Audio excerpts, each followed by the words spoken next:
NGC ഓൺലൈൻ്റെ പുതിയൊരു വീഡിയോയിലേക്ക് എല്ലാ കൂട്ടുകാർക്കും സ്വാഗതം. നമ്മൾ ഇന്ന് ഈ ഒരു വീഡിയോയിൽ നോക്കാൻ പോകുന്നത് സെമസ്റ്റർ 1 BA ഇംഗ്ലീഷിന്റെ history of English language and literature അഥവാ HEL എന്നറിയപ്പെടുന്ന സെമസ്റ്റർ 1 പേപ്പറിന്റെ module 1 from the Romans to the Normans എന്ന് പറയുന്ന ആ ഒരു യൂണിറ്റുമായിട്ട് ബന്ധപ്പെട്ട് കഴിഞ്ഞ വീഡിയോയിൽ നമ്മൾ റോമൻ ബ്രിട്ടനെ പറഞ്ഞു വെച്ചിരുന്നു. സോ ഈ ഒരു വീഡിയോയിൽ അതിന്റെ കണ്ടിന്യൂഷൻ ആയിട്ട് Anglo Saxon invasion of Britain അഥവാ ദി ആംഗ്ലോ സാക്സൺ ബ്രിട്ടൻ ആണ് നമ്മൾ പറയാൻ പോകുന്നത്.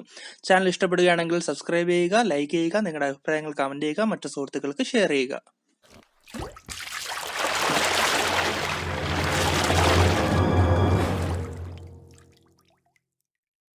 So Anglo Saxon invasion of AD 410. അപ്പോൾ ആരാണ് ആംഗ്ലോ സാക്സൺസ് അല്ലെങ്കിൽ ആംഗ്ലോ സാക്സൺസ് എങ്ങനെ വന്നു എന്നുള്ളത് നമ്മൾ കഴിഞ്ഞ വീഡിയോയിൽ പറഞ്ഞു നിർത്തിയ പോർഷനാണ്. ആ ഒരു റോമൻ എംപയർ AD 410 എന്ത് ചെയ്യാണ്, the Romans withdrew their troops from Britain and this weakened the direct links between Rome and Britain. അപ്പോൾ AD 410 വരെ ആരായിരുന്നു, റോമൻസ് ആയിരുന്നു നമ്മുടെ ബ്രിട്ടനിൽ ഉണ്ടായിരുന്നത്. പക്ഷെ AD 410 ആയപ്പോഴത്തേക്ക് എന്ത് ചെയ്തു, റോമിലേക്ക് തിരിച്ച് അവരുടെ ട്രൂപ്സിനെ റോം വിളിക്കുകയും അതിന്റെ ഭാഗമായിട്ട് എന്ത് ചെയ്തു, റോമും ബ്രിട്ടനും തമ്മിലുള്ള ആ ഒരു റിലേഷൻ അല്ലെങ്കിൽ ആ ഒരു ഡയറക്ട് ലിങ്ക് അവിടെ വീക്കൻ ആവുകയും ചെയ്തു. And with the Romans gone the Britons became easy prey to the attacks of the Picts from north and the Scots from the west. അപ്പൊ ഈ റോമൻസിന്റെ ആ ഒരു പ്രൊട്ടക്ഷൻ പോയപ്പോൾ അല്ലെങ്കിൽ റോമൻ സോൾജേഴ്സ് ബ്രിട്ടനിൽ നിന്ന് പോയപ്പോൾ എന്ത് ചെയ്തു, ഈ ഒരു ബ്രിട്ടോൺസ് അല്ലെങ്കിൽ ബ്രിട്ടനിലെ യഥാർത്ഥത്തെ ആൾക്കാർ അവരാണ് ബ്രിട്ടോൺസ് എന്ന് പറയുന്നത്. സോ ബ്രിട്ടോൺസിന് എന്ത് ചെയ്യേണ്ടി വന്നു, മറ്റ് പല ഭാഗങ്ങളിൽ നിന്നുള്ള ഇൻവേഷൻസ് അല്ലെങ്കിൽ അറ്റാക്സ് നേരിടേണ്ടതായിട്ട് വന്നു. Namely the Picts from the north and the Scots from the west. And so they appeal to the ജൂസ് for help and this led to the Anglo Saxon conquest. So ഇങ്ങനെ പല ഭാഗത്തു നിന്നും പല കാലങ്ങളിലായിട്ട് എന്ത് ചെയ്യുന്നു, അറ്റാക്സ് നേരിടേണ്ടി വന്നപ്പോൾ അവരെന്ത് ചെയ്തു, മെയിൻ ലാൻഡിലുള്ള ജൂട്സ് എന്ന് പറയുന്ന ട്രൈബ്സിനടുത്ത് സഹായം അഭ്യർത്ഥിക്കുകയും അതിന്റെ ഭാഗമായിട്ട് എന്ത് ചെയ്യുകയാണ്, ആംഗ്ലോ സാക്സൺ ഇൻവേഷൻ സംഭവിക്കുകയാണ് ചെയ്യുന്നത്. സോ ഇനി നമുക്ക് നോക്കാം എന്താണ് Anglo Saxon invasion. Anglo Saxon invasion ഉണ്ടായ ആ ഒരു സാഹചര്യമാണ് ഇതുവരെ പറഞ്ഞത്. സോ ഇനി എന്താണ് ആംഗ്ലോ സാക്സൺ ഇൻവേഷൻ എന്ന് പറയാം. സോ ആംഗ്ലോ സാക്സൺ ഇൻവേഷൻ നടക്കുന്നത് AD 410 തൊട്ടാണ്. AD 410 റോമൻസ് പോയതിനു ശേഷമാണ് ആംഗ്ലോ സാക്സൺ ഇൻവേഷൻ തുടങ്ങുന്നത്. The Anglo-Saxons were a small group of 3 heathen and barbaric tribes, the Jutes, Angles and Saxons. അപ്പൊ ആരൊക്കെയാണ് ആംഗ്ലോ സാക്സൺസ് എന്ന് പറയുന്നത്? ആംഗ്ലോ സാക്സൺ എന്ന് പറയുന്നത് 3 ഗ്രൂപ്പ്സ് അല്ലെങ്കിൽ 3 ട്രൈബ്സ് ചേരുന്ന ഒരു ഗ്രൂപ്പിനാണ് നമ്മൾ പൊതുവെ എന്തെന്ന് പറയുന്നത്, ആംഗ്ലോ സാക്സൺ എന്ന് ഉദ്ദേശിക്കുന്നത്. സോ ആരൊക്കെയാണ് ഈ 3 ട്രൈബ്സ് എന്ന് പറയുന്നത്? The Jutes, the Angles and Saxons. So Jutes, Angles, Saxons എന്ന് പറയുന്ന 3 സെപ്പറേറ്റ് ട്രൈബ്സ് ആണ് എന്ത് ചെയ്യുന്നത്, ഈ ഒരു ആംഗ്ലോ സാക്സൺ ഇൻവേഷൻ എന്ന് അറിയപ്പെടുന്ന ആ ഒരു സംഭവത്തിലൂടെ ബ്രിട്ടനിലേക്ക് കടന്നു വരുന്നത്. ആൻഡ് ദേവർ എങ്ങനെയാണ് അവര്, ദേവർ ഹീത്തൺ ആൻഡ് ബാർബാറിക് ട്രൈബ്സ്. ഹീത്തൺ എന്ന് പറഞ്ഞാൽ എന്താണ്, ക്രിസ്ത്യാനിറ്റി സ്വീകരിച്ചിട്ടില്ലാത്ത അല്ലെങ്കിൽ പേഗൻ വാല്യൂസ് ഉൾക്കൊള്ളുന്ന ബാർബാറിക് ആയിട്ടുള്ള, അതായത് അൺസിവിലൈസ്ഡ് ആയിട്ടുള്ള അല്ലെങ്കിൽ അൺകൾച്ചേർഡ് ആയിട്ടുള്ള പ്രിമിറ്റീവ് ആയിട്ടുള്ള അത്തരത്തിലുള്ള ക്യാരക്ടറിസ്റ്റിക്സ് ഉള്ള 3 ട്രൈബ്സ് ആണ് ഏതൊക്കെ, ജൂട്സ്, ആംഗിൾസ് ആൻഡ് സാക്സൺസ്. ഇവർ AD 410 എന്ത് ചെയ്യുന്നു, റോമൻസ് ബ്രിട്ടനിൽ നിന്ന് പോയപ്പോ ബ്രിട്ടോൺസിന്റെ സഹായ അഭ്യർത്ഥനയുടെ ഭാഗമായിട്ടാണ് എന്ത് ചെയ്യുന്നത്, ബ്രിട്ടനിലേക്ക് കടന്നു വരുന്നത്. And they came from the region between Germany and Denmark. ഇവർ മെയിൻ ലാൻഡ് ആയിട്ടുള്ള ജർമ്മനിയുടെയും ഡെൻമാർക്കിന്റെയും ഇടയിലുള്ള റീജിയനിൽ നിന്നാണ് ബ്രിട്ടനിലേക്ക് കടന്നു വരുന്നത്. അപ്പൊ നമ്മുടെ ബ്രിട്ടോൺസ് ആരെയാണ് വിളിച്ചത്, ജൂട്സിനെ എന്ത് ചെയ്യാൻ, അവരെ പ്രൊട്ടക്ട് ചെയ്യാൻ ഒരു സഹായം എന്ന നിലയിലാണ് വിളിച്ചതെങ്കിലും അവസരം മുതലാക്കി അവർ എന്ത് ചെയ്യാണ് ചെയ്തത്, ബ്രിട്ടനെ എന്ത് ചെയ്യുന്നു, അറ്റാക്ക് ചെയ്ത് ഇൻവേഷൻ നടത്തുകയാണ് ചെയ്യുന്നത്. So the Jutes were the first to arrive and they settle down in Kent in AD 449. അപ്പോൾ AD 449 എന്ത് ചെയ്യുന്നു, ആദ്യമായിട്ട് മെയിൻ ലാൻഡിൽ നിന്ന് ജൂട്സ് എന്ന് പറയുന്ന ആ ഒരു ട്രൈബ്സ് വരുന്നു, അവര് കെന്റ് എന്ന് പറയുന്ന സ്ഥലത്ത് സെറ്റിൽ ചെയ്യുന്നു. The Saxon settlements were in the south and west of London. ആ ലണ്ടൻ എന്ന് പറയുന്ന ഇംഗ്ലണ്ടിന്റെ ക്യാപിറ്റൽ ആയിട്ടുള്ള ലണ്ടന്റെ സൗത്തിലും അതുപോലെ തന്നെ വെസ്റ്റിലുമായിട്ടാണ് സാക്സൺസ് എന്ന് പറയുന്ന ആ ഒരു ട്രൈബ് സെറ്റിൽ ചെയ്യുന്നത്. And the angle settle down in the north of Saxon. അപ്പോൾ സാക്സൺ സെറ്റിൽമെന്റിന്റെ നോർത്ത് ഭാഗത്തായിട്ട് എന്ത് ചെയ്യുന്നു, ആംഗിൾസും സെറ്റിൽ ചെയ്യുന്നു. And on settling, they adopted the common name English, and the tongue which they brought into the land was also called as English, and the land became England. അപ്പോൾ ഇതുവരെ എന്താണ് നമ്മുടെ ആ ഒരു നേഷനെ പറയുന്നത്, ബ്രിട്ടൻ ആണ്, ബ്രിട്ടോൺസ് ജീവിക്കുന്ന അല്ലെങ്കിൽ ബ്രിട്ടോൺസിന്റെ നാടായിട്ടുള്ള ബ്രിട്ടൻ. സോ ഈ ഒരു ആംഗ്ലോ സാക്സൺസ് വന്നു. ആംഗ്ലോ സാക്സൺസിൽ ജൂഡ്സ് എന്ത് ചെയ്യുന്നു, കെന്റിൽ സെറ്റിൽ ചെയ്യുന്നു. സാക്സൺസ് ലണ്ടന്റെ സൗത്തിലും വെസ്റ്റിലുമായിട്ട് സെറ്റിൽ ചെയ്യുന്നു. ആംഗിൾസ് എന്ന് പറയുന്നത് സാക്സൺ സെറ്റിൽമെന്റിന്റെ നോർത്തിലായിട്ട് ആംഗിൾസും സെറ്റിൽ ചെയ്യുന്നു. സോ ഇങ്ങനെ സെറ്റിൽ ചെയ്തപ്പോൾ അവർ വന്ന അവരുടെ ഒരു ഭാഷയുണ്ട്, അല്ലെങ്കിൽ ആ ഒരു എന്താണ് ആ ഒരു നോർത്ത് ജർമാനിക് അല്ലെങ്കിൽ ആ ഒരു ജർമാനിക് സ്ലാങ് ഉള്ള ആ ഒരു പുതിയൊരു ലാംഗ്വേജ്, ആ ഒരു ലാംഗ്വേജിനെ അവരെന്തെന്ന് വിളിക്കാൻ തുടങ്ങുന്നു, അവരതിനെ ഇംഗ്ലീഷ് എന്ന് വിളിക്കാൻ തുടങ്ങുന്നു. ആൻഡ് എന്ത് ചെയ്തു, അവരെ തന്നെയും എന്ത് ചെയ്യുന്നു, ഇംഗ്ലീഷ് എന്ന് വിളിക്കാൻ തുടങ്ങുന്നു. അവർ കൊണ്ടുവന്ന ഭാഷയെയും അവരെയും തന്നെ അവരെന്ത് ചെയ്യുന്നു, ഇംഗ്ലീഷ് എന്ന് വിളിക്കാൻ തുടങ്ങുന്നു. അങ്ങനെ ഇംഗ്ലീഷ് സംസാരിക്കുന്നവരുടെ നാട് ഇംഗ്ലണ്ട് ആയിട്ട് മാറുന്നു. സോ അങ്ങനെയാണ് എന്ത് ചെയ്യുന്നത്, ബ്രിട്ടൻ എന്ന പേര് മാറി ഇംഗ്ലണ്ട് എന്ന പേര് വരുന്നത്. So on settling, they adopted the common name English, and the tongue which they brought into the land was also called as English, and hence the land became England. അവർ വന്നപ്പോൾ അവർ സംസാരിച്ചിരുന്ന അല്ലെങ്കിൽ അവരുടെ ഭാഷയെ അവർ ഇംഗ്ലീഷ് എന്ന് വിളിക്കാൻ തുടങ്ങി. അവരെ തന്നെയും അവർ ഇംഗ്ലീഷ് എന്നാണ് വിളിച്ചത്. സോ ഇംഗ്ലീഷ് സംസാരിക്കുന്ന ഇംഗ്ലീഷുകാരുടെ നാട് എന്തായിട്ട് മാറി, ഇംഗ്ലീഷ് ലാൻഡ് അഥവാ ഇംഗ്ലണ്ട് ആയിട്ട് മാറി. സോ ഇനി നമുക്ക് എക്സാമിന് ഇമ്പോർട്ടന്റ് ആയിട്ടുള്ള ഒരു ചെറിയൊരു പോയിന്റ് ആണ്, വില്യം ലോങ് ഒബ്സർവ് ചെയ്തിട്ടുള്ളതാണ്. എന്താണ്, in his English literature, its history and significance for the life of the English speaking world, talked about the Anglo-Saxons as a marvelous mixture of savagery and sentiment, of rough living and of deep feelings. അപ്പൊ അതായത് നമ്മുടെ William long എന്ന് പറയുന്ന വ്യക്തി അദ്ദേഹത്തിന്റെ പുസ്തകമായിട്ടുള്ള the English literature, its history and significance of the life of the English speaking world എന്ന് പറയുന്ന ആ ഒരു പുസ്തകത്തിനകത്ത് അദ്ദേഹം പറയുന്നതാണ് എന്ത്, നമ്മുടെ ഈ ഒരു ആംഗ്ലോ സാക്സൺസിനെ കുറിച്ച് പറയുന്നതാണ് എന്താണ്, it is a marvellous mixture of savagery and sentiment. അതായത് എന്താണ്, വളരെ ഡിലൈറ്റ്ഫുൾ ആയിട്ടുള്ള അല്ലെങ്കിൽ വളരെ വണ്ടർഫുൾ ആയിട്ടുള്ള ഒരു മിക്സ്ചർ ആണ് എന്തിന്റെയൊക്കെ, ഓഫ് സാവേജറി ആൻഡ് സെന്റിമെന്റ്. വളരെ സാവേജ് ആയിട്ടുള്ള അല്ലെങ്കിൽ ബാർബാറിക് ആയിട്ടുള്ള ആ ഒരു നേച്ചറിന്റെയും അതുപോലെ തന്നെ വളരെ ഡീപ്പ് ആയിട്ടുള്ള സെന്റിമെന്റ്സിന്റെയും ഒക്കെ ഒരു മാർവലസ് മിക്സ്ചർ ആണ് ഏത്, നമ്മുടെ ആംഗ്ലോ സാക്സൺസ് എന്ന് പറയുന്നത്, of rough living and of deep feelings. അതായത് പച്ച മലയാളത്തിൽ പറഞ്ഞ എന്താണ്, സ്നേഹിച്ച നക്കിക്കൊല്ലും ദ്രോഹിച്ച കുത്തിക്കൊല്ലും, ആ ഒരു അവസ്ഥയിലുള്ള ടീമാണ് ആര്, നമ്മുടെ ആംഗ്ലോ സാക്സൺസ് എന്ന് പറയുന്നത്.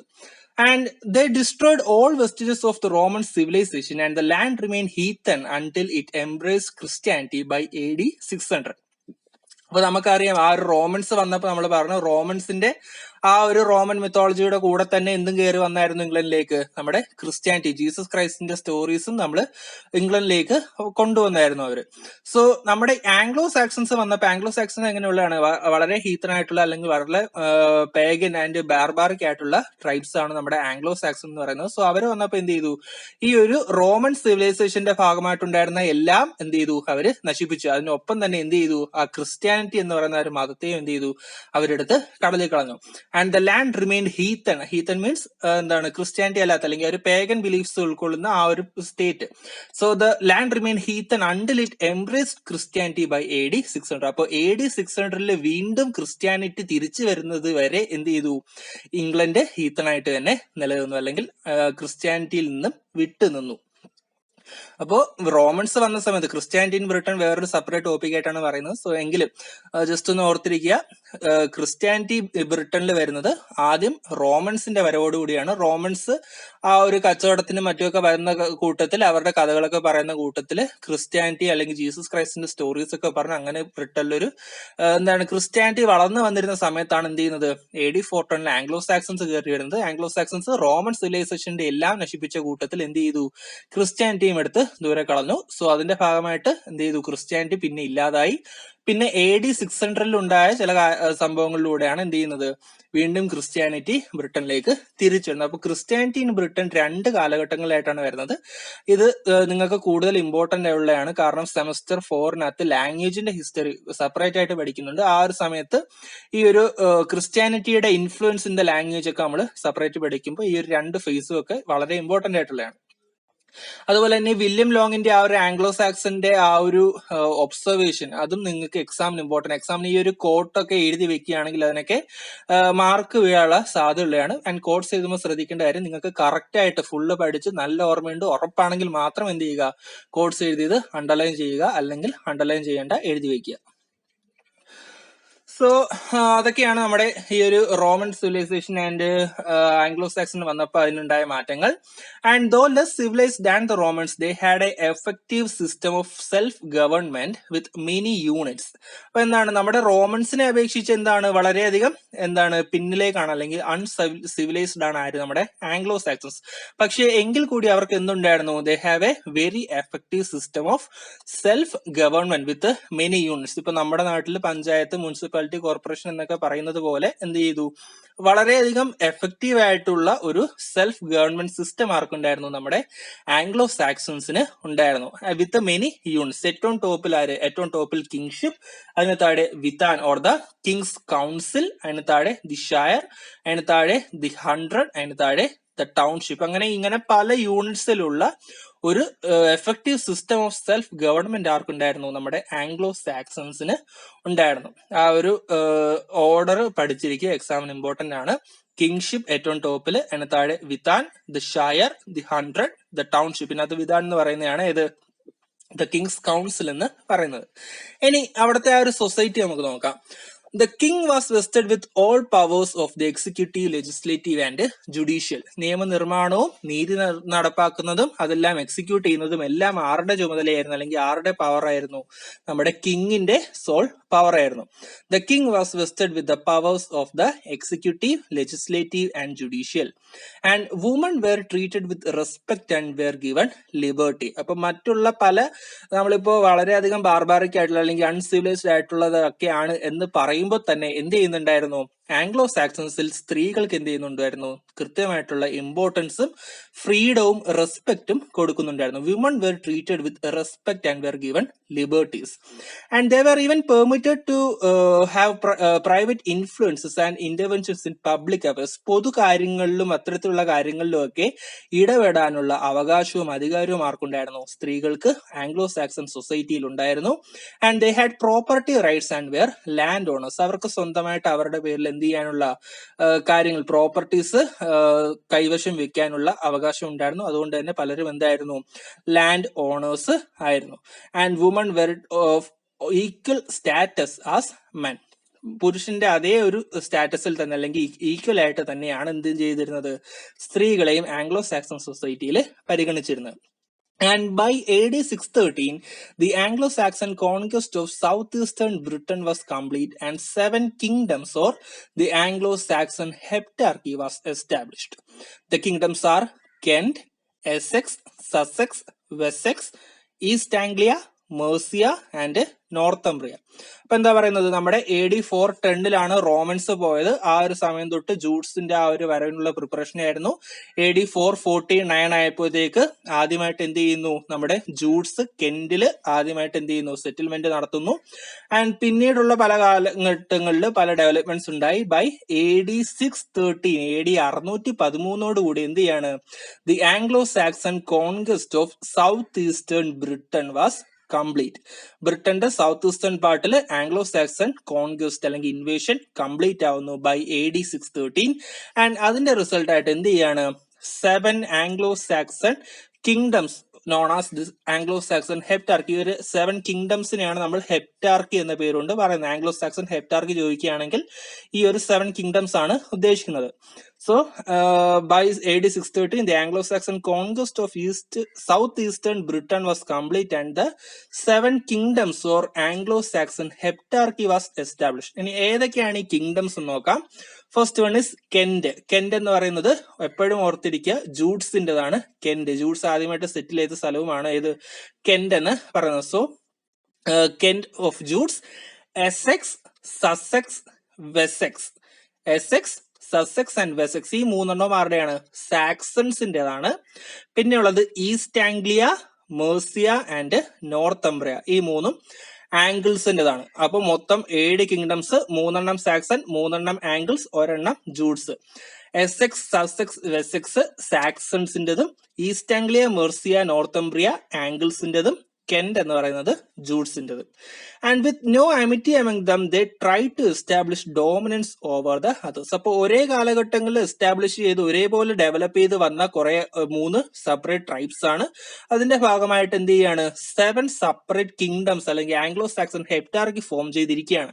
സോ സ്വാഭാവികമായിട്ടും അവിടെ എന്തുണ്ടാവൂല, അവർ തമ്മിലൊരു യൂണിറ്റി ഉണ്ടാകൂല. അവർ തമ്മിൽ എപ്പോഴും പരസ്പരം കോമ്പീറ്റ് ചെയ്തിരുന്നു. കാരണം നമ്മൾ നേരത്തെ പറഞ്ഞു അവരെന്താണ് ബേസിക്കലി അവർ വളരെയധികം ബാർബാറിക് ആയിട്ടുള്ള അല്ലെങ്കിൽ എന്താണ് സ്നേഹിച്ചാൽ നക്കിക്കൊല്ലും ദ്രോഹിച്ചാൽ കുത്തിക്കൊല്ലുന്ന ടൈപ്പ് ആൾക്കാരാണ്. അതുകൊണ്ട് തന്നെ അവർ എന്ത് ചെയ്തു, അവര് തമ്മിൽ എന്ത് ചെയ്യാൻ ഒരു ഡോമിനൻസ് ഏതാണ് ഏറ്റവും മികച്ച കിങ്ഡം എന്ന് അറിയാനുള്ള ആ ഒരു രീതിയിൽ തമ്മിലൊരു ഡോമിനൻസ് ക്രിയേറ്റ് ചെയ്യാനായിട്ടുള്ള ഫൈറ്റ്സ് എപ്പോഴും ഉണ്ടായിരുന്നു.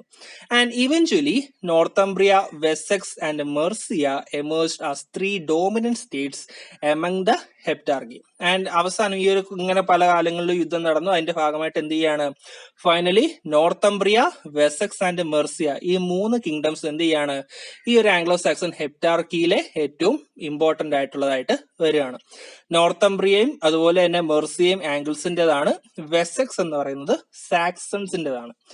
സോ ഇങ്ങനത്തെ 3 കിങ്ഡംസ് എന്ത് ചെയ്യാണ് ആംഗ്ലോ സാക്സൺ ഹെപ്റ്റാർക്കിയിൽ തന്നെ ഏറ്റവും ഇമ്പോർട്ടന്റ് ആയിട്ട് വന്നു.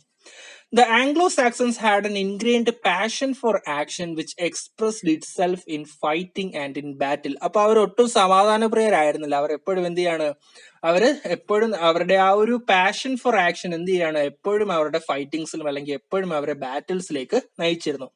The 7th and 8th century witnessed the dominance of Northumbria and Mercia while West Saxon dominated in the 9th and 10th centuries. അപ്പോൾ എന്താണ് 7ാമതും 8ാമതും ഉള്ള നൂറ്റാണ്ടുകളിൽ എന്ത് ചെയ്യാണ് നോർത്തംബ്രിയയും മെർസിയയുമായിരുന്നു കൂടുതൽ ഡോമിനന്റ് എങ്കിൽ 9ഉം 10ഉം നൂറ്റാണ്ടുകളിൽ വെസ്റ്റ് സാക്സൺ ആയിരുന്നു ഈ ഒരു ആംഗ്ലോ സാക്സൺ ഹെപ്റ്റാർക്കികളുടെ ഇടയിൽ ഏറ്റവും ഡോമിനന്റ് ആയിട്ട് വന്നിരുന്നത്. സോ അതിന്റെയൊക്കെ കാരണങ്ങൾ എന്താണ് കാര്യങ്ങൾ എന്താണെന്നൊക്കെ ഉള്ളത് നമ്മൾ ലാംഗ്വേജ് ഹിസ്റ്ററിയിൽ സെമസ്റ്റർ 4 പഠിക്കും. സോ അതുവരെ ഈ ഒരു പോർഷൻ മറക്കരുത്, കാരണം അതിന്റെ ബേസ് ആണ് ഇപ്പൊ നമ്മൾ സെമസ്റ്റർ 1 പഠിക്കുന്നത്. സെമസ്റ്റർ 4 ലാംഗ്വേജ് ഹിസ്റ്ററിയുടെ ബേസ് ആണ് നമ്മളിപ്പോ സെമസ്റ്റർ 1 പഠിക്കുന്നത്. അപ്പോൾ ഇത്രയുമാണ് ആംഗ്ലോ സാക്സൺ ഇൻവേഷൻ അഥവാ the Anglo Saxon conquest of Britain.